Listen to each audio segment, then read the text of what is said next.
Hello, thank you for joining with me. We are in A Course in Miracles, the combined volume, Foundation for Inner Peace edition.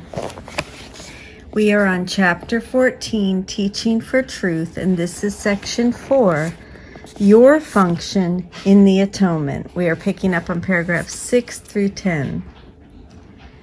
When you have learned how to decide with God, all decisions become as easy and as right as breathing. There is no effort, and you will be led as gently as if you were being carried down a quiet path in summer.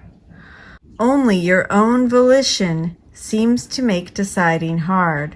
The Holy Spirit will not delay in answering your every question what to do. He knows, and He will tell you and then do it for you. You who are tired will find this is more restful than sleep. For you can bring your guilt into sleeping, but not into this.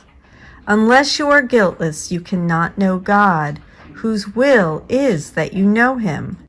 Therefore, you must be guiltless. Yet if you do not accept the necessary conditions for knowing Him, you have denied Him and do not recognize Him, though He is all around you.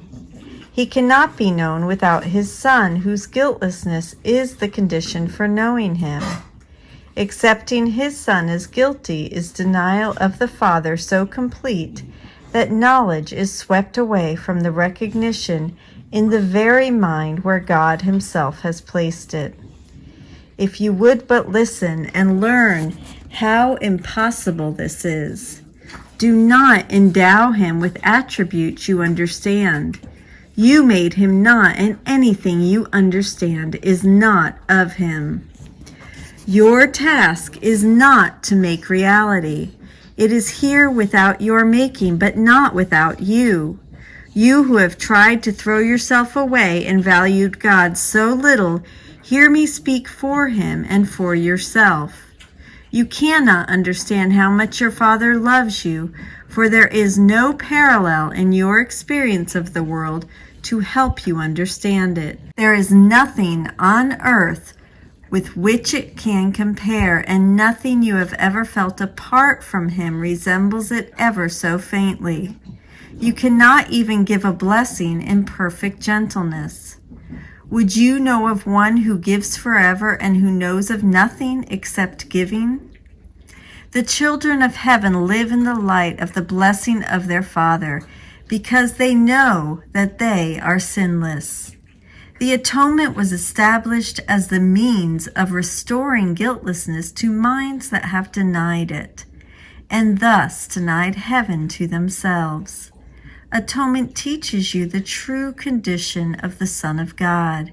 It does not teach you what you are or what your Father is.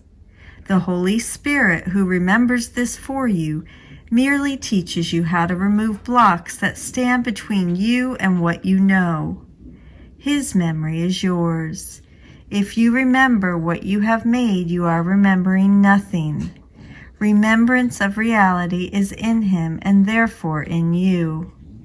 The guiltless and the guilty are totally incapable of understanding one another. Each perceives the other as like himself, making both unable to communicate, because each sees the other unlike the way he sees himself. God can communicate only to the Holy Spirit in your mind because only He shares the knowledge of what you are with God, and only the Holy Spirit can answer God for you, for only He knows what God is. Everything else that you have placed within your mind cannot exist, for what is not in communication with the mind of God has never been. Communication with God is life. Nothing without it is at all. I thank you so much for joining with me in the conclusion of Section 4, Your Function in the Atonement, in Chapter 14, Teaching for Truth. I love you. Have a beautiful day. I'll see you tomorrow.